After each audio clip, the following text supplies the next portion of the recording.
सागर में यात्रा करने के लिए ले जा रहा हूं, जो जीवन का एक आनंददायक क्षण है।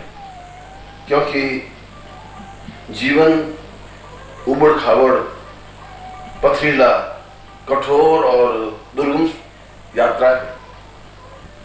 जीवन एक ऐसा उतार चढ़ाव है जहां पर विश्राम करने को क्षण भर भी कुछ स्थान नहीं मिल पाता। जीवन एक पेचीदी पगडंडियां हैं जहां पर आदमी चल करके अपने आप को उलझा हुआ ही महसूस करता है। और इसलिए पूरा जीवन यदि हम सही ढंग से देखें तो जीवन में कहीं कोई रस नहीं होता, कोई आनंद नहीं होता, कोई चेतना नहीं होती, कोई एक फुहार नहीं होती। और इसीलिए मैं तुम्हें आज कहता हूं कि मैं तुम्हें आज प्रेम की नाव में यात्रा कराने ले जा रहा हूं। आज मैं तुम्हें प्रेम के सागर में हिचकोले खिलाने ले जा रहा हूं। आज मैं अपने साथ तुम्हें वहां ले जा रहा हूं जहां प्रेम का एक अनंत ज्ञान है, वहां प्रेम की एक चिंतन है, एक धारा है, एक लहर है, एक तरंग है, एक मस्ती है। क्योंकि जीवन की यात्रा का संपूर्ण रस प्रेम में है।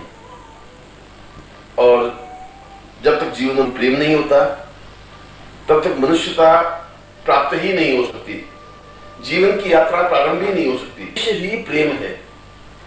जीवन की यात्रा का प्रथम चरण प्रेम है और जीवन यात्रा का अंतिम पड़ाव प्रेम है। और जहां मैं प्रेम शब्द की व्याख्या कर रहा हूं, जहां मैं तुम्हारे सामने प्रेम शब्द को संबोधित कर रहा हूं,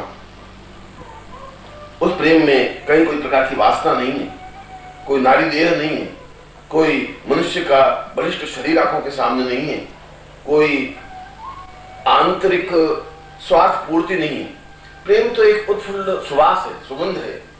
प्रेम तो एक छलछल बहता हुआ झरना है जिसके नीचे स्नान करने से पूरे तन मन को एक भिगो देती है, एक एहसास करा देती है कि ये सारा शरीर आनंद और तृप्ति में, प्रेम में सराबोर हो गया। प्रेम एक ऐसी पुरवई है जिसको छूने के लिए, जिसको स्पर्श करने के लिए एक अजीब सी मस्ती, एक अजीब सी खुमार आ पाती है। एक ऐसी हवा शरीर को स्पर्श करती है, एक ऐसी पुरवई पूरे शरीर को हिलोड़ देती है, जीवन के तार तार को उस प्रकार से झंकृत कर देती है कि सारा शरीर एक तरह से नृत्य करने लग जाता है। एहसास होने लग जाता है कि जीवन में कुछ आनंद है, कुछ चेतना है, जीवन की कुछ श्रेष्ठता है, जीवन में कुछ प्रसन्नता है, खुशी है। और एक ऐसी स्थिति है जहां अपने आप को आगे बढ़ने पर और उस स्टेज पर, उस स्थिति पर पूर्ण तक पहुंचने पर एक परितृप्तता मिलती है। और इसीलिए मैं कह रहा हूं कि तुम एक शिष्टता की पगडंडी पर बढ़ रहे हो, एक साधना की पगडंडी पर बढ़ रहे हो, एक उपासना की पगडंडी पर बढ़ रहे हो। मगर मैं तुम्हें एक क्षण रुक करके सोचने के लिए बाध्य कर रहा हूं। एक क्षण तुम्हारे जीवन के क्षण को मैं पकड़ करके खड़ा हूं। उस साधना और उपासना के बीच में एक क्षण रुकने के लिए कह रहा हूं। और मैं तुम्हें यह स्पष्ट कर रहा हूं कि केवल आंख मूंद कर ध्यान करना और केवल निरंतर मंत्र जाप करना ही, केवल गुरु मंत्र जाप करना और केवल राम राम करना ही जीवन की श्रेष्ठता नहीं है। केवल किसी मंत्र की साधना और आंखें बंद करके पालथी मार के बैठना ही जीवन की श्रेष्ठता नहीं है। जीवन की श्रेष्ठता तो पूरे जीवन को उछाल देना है। जीवन की श्रेष्ठता तो जीवन को परितृप्त कर देना है। जीवन की श्रेष्ठता तो आंखों में, जीवन में, रोम रोम में और प्रत्येक अणु अणु में एक मस्ती, एक हिलोर, एक आनंद, एक तृप्ति भर देना है। और यह आनंद, यह मस्ती, ये जीवन की पूर्णता, ये जीवन की श्रेष्ठता, ये जीवन का सुख और ये जीवन का सौंदर्य प्रेम में है। इसलिए मैं कहता हूं कि प्रेम में कोई जाति नहीं होती। इसलिए मैं कहता हूं कि प्रेम का कोई बंधन नहीं होता। इसलिए मैं कहता हूं कि प्रेम की कोई दिशा नहीं होती, प्रेम की कोई सीमा नहीं होती, प्रेम का कोई क्षेत्र नहीं होता, प्रेम में किसी प्रकार का संबंध और असंबंध नहीं होता।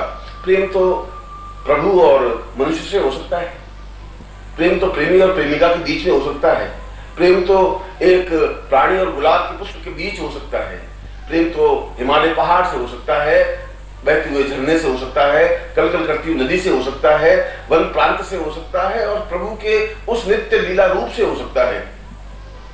और ये हो सकता है जब तुम्हारे अंदर प्रेम का अंकुर फूटे, जब तुम्हारे अंदर एक चिंगारी सी पैदा हो, जब तुम्हारे अंदर एक विचार पैदा हो, जब तुम्हारे अंदर एक धारणा पैदा हो। रामानंद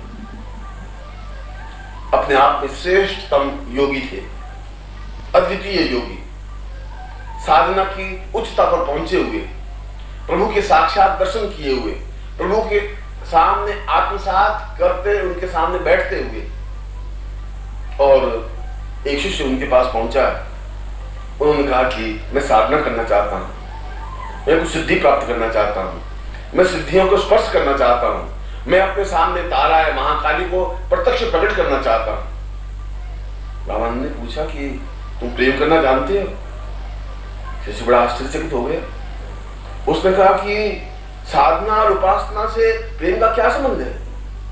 मैं आपके पास साधना सीखने के लिए आया हूं, आप मेरे गुरु हैं, मैंने आपसे दीक्षा ली है, मैं आपका शिष्य हूं, मैं आपके प्राणों से जुड़ा हुआ हूं, मेरे जीवन का अर्थ प्रेम नहीं है, मैं प्रेम को तुच्छ और हेय मानता हूं। मैं तो आपके पास उस ज्ञान, उस चिंतन, उस धारणा को प्राप्त करना चाहता हूं जिसके माध्यम से उस काली के दर्शन कर सकूं, उस भगवती तारा के दर्शन कर सकूं, उस महाविद्या को प्राप्त कर सकूं। मैं इसलिए आपके पास आया। मुझे वो रास्ता, वह उपासना, वह साधना, वह चिंतन, वह मंत्र जाप दीजिए, वह उपासना, वह बैठने की क्रिया सिखाइए, मुझे किस प्रकार से साधना करनी है उसका चिंतन दीजिए। रामानंद ने पूछा कि क्या तुम प्रेम करना जानते हो? शिष्य बड़ा आश्चर्यचकित हो गया। दूसरी बार भी यही प्रश्न। उन्होंने सोचा कि आज गुरु को क्या हो गया है, आज रामानंद जी को हुआ क्या है। उन गुरु के सामने कुछ बोल तो सकता नहीं था, मगर हतप्रभ, आश्चर्यचकित। उन्होंने पूछा कि मैं आपके भाव को समझ नहीं पाया हूं, या शायद आप मेरे अर्थ को समझ नहीं पा रहे हैं।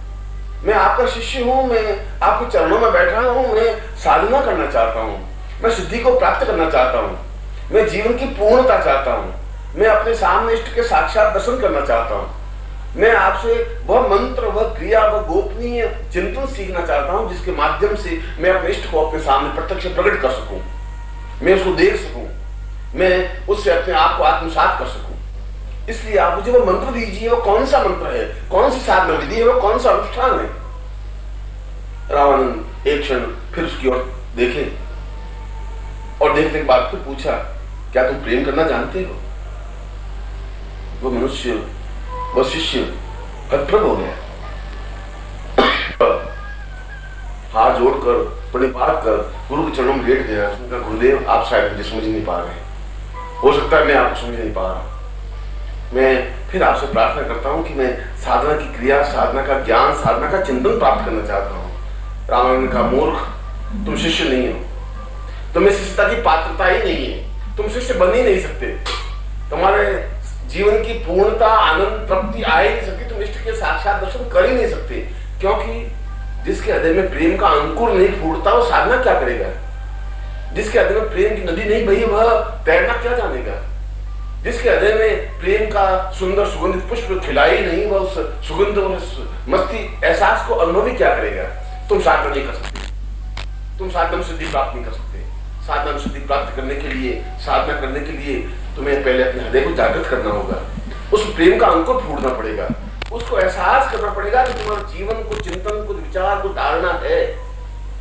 और इसीलिए मैं कहता हूं कि आज मैं तुम्हें ध्यान में धारणा की तरफ नहीं ले जा रहा, इसलिए मैं कह रहा हूं कि आज मैं मंत्र और अनुष्ठान नहीं दे रहा हूं, इसलिए मैं कह रहा हूं कि मैं तुम्हें उस नाव में यात्रा करा रहा हूं, उस सागर में हिचकोले खाने की क्रिया सिखा रहा हूं जहां अथाह आनंद की परिपूर्णता है, जहां श्रेष्ठता है, जहां मस्ती है, जहां सुख है, और जिसका प्रारंभ मनुष्य जीवन से है, तो जिसका आनंद इष्ट के साक्षात्कार से है। और इसीलिए अनुष्ठान के द्वारा जहां इष्ट से साक्षात्कार हो सकता है, वहां प्रेम के द्वारा भी इष्ट से साक्षात्कार हो सकता है, क्योंकि यह रास्ता सरल है, यह रास्ता आनंदप्रद है, यह रास्ता मधुरता का, श्रेष्ठता का है, यह रास्ता जीवन की प्रफुल्लता का है। और सबसे बड़ी बात यह कि प्रेम के माध्यम से जीवन का अणु, जीवन का कण कण, जीवन की चेतना, जीवन का रोम रोम और जीवन की प्रत्येक प्रफुल्लता में एक एहसास आ जाता है, एक सुगंध आ जाती है, एक सुवास आ जाती है, एक मस्ती आ जाती है, एक तरंग आ जाती है। और जिस क्षण शिष्य के जीवन में तरंग आती है, जिस क्षण जीवन में एक आनंद की हिलोर आती है, तो निरंतर अग्रसर होता है, क्योंकि लहर रुकती नहीं। दूसरा पत्थर, लकड़ी और कोई भी चीज एक जगह स्थिर हो सकती है, रुक सकती है, लहर नहीं रुक सकती। लहर तो निरंतर गतिशील है, लहर में निरंतर उत्साह है, लहर में निरंतर उत्साह है, लहर निरंतर आगे बढ़ने की क्रिया है, लहर किनारा प्राप्त करने की एक सहज स्वाभाविक वृत्ति है। और इसीलिए मैं तुम्हें उस लहर बनाना चाहता हूं। इसलिए अगर मैं महासमुद्र हूं तो मैं तुम्हें उस महासमुद्र की एक लहर बनाना चाहता हूं, तिनका नहीं बनाना चाहता, उस स्थिर ढोंका बनाना नहीं चाहता, उस समुद्र में पड़ी हुई चट्टान बनाना नहीं चाहता। मैं चाहता हूं तुम लहर बनकर के आगे बढ़ सको। मैं चाहता हूं कि निरंतर किनारे की ओर अग्रसर हो सको। मैं चाहता हूं कि तुम उस समुद्र में यात्रा कर सको जहां समुद्र में एक अथाह प्रेम है, एक आनंद है, एक प्रतृप्ति है। और इसीलिए मैं आज तुम्हें उस प्रेम की ओर अग्रसर कर रहा हूं। जीवन में सब कुछ प्राप्त हो सकता है, ज्ञान, चेतना, सुख, सौभाग्य, आनंद, मस्ती और अन्य प्रकार की भौतिक सुविधाएं, मगर यह सब कुछ होने के बावजूद भी ये जरूरी नहीं है कि प्रेम प्राप्त हो ही। और मेरे सारे प्रवचन का सारभूत तथ्य मैं तुम्हें पहले भी स्पष्ट कर चुका हूं और कर रहा हूं कि वासना और प्रेम में बहुत बहुत अधिक अंतर है। वासना देह का सुख है, वासना घृणित और घटिया काम है जिससे कि केवल हम अपने जैसा एक अन्य प्राणी पैदा कर सकते हैं इस संसार में, दुख पाने के लिए, परेशान होने के लिए, एक जूझने के लिए। मगर प्रेम किसी प्रकार की याचना नहीं करता, प्रेम किसी प्रकार की चाहना नहीं रखता, प्रेम किसी प्रकार से प्राप्त करने की भावना नहीं रखता। प्रेम का तात्पर्य देना और सब कुछ देने की क्रिया। प्रेम चाहता है कि मैं सब कुछ प्रदान कर दूं, दे दूं, अपने आप को उत्सर्ग कर दूं, न्योछावर कर दूं। ये न्योछावर करने की क्रिया प्रेम है। ये अपने आप को फना कर देने की क्रिया प्रेम है। ये जीवन को उत्सर्ग कर देने की क्रिया प्रेम है। और इसीलिए मैं कहता हूं कि प्रेम, और अगर सही शब्दों में कहा जाए तो प्रेम स्त्री कर सकती है, पुरुष कर ही नहीं सकता। क्योंकि प्रेम के लिए चाहिए हृदय, और वह हृदय पक्ष स्त्री का पूर्ण रूप से जागृत होता है, पुरुष का मस्तिष्क पूर्ण रूप से जागृत होता है। पुरुष जब प्रेम करता है तो वह गणित करता है, हिसाब लगाता है, वह चिंतन करता है, वह विचार करता है, वह देखता है कि यह करने से क्या होगा, कितना होगा, किस प्रकार से होगा। स्त्री ऐसा नहीं कर सकती। स्त्री टुकड़ों टुकड़ों में प्यार नहीं कर सकती, वह कुछ क्षण सोचती नहीं। स्त्री तो अपने आप को पूर्ण रूप से फना कर सकती है, अपने आप को पूर्णता की ओर प्रतत्व कर सकती है।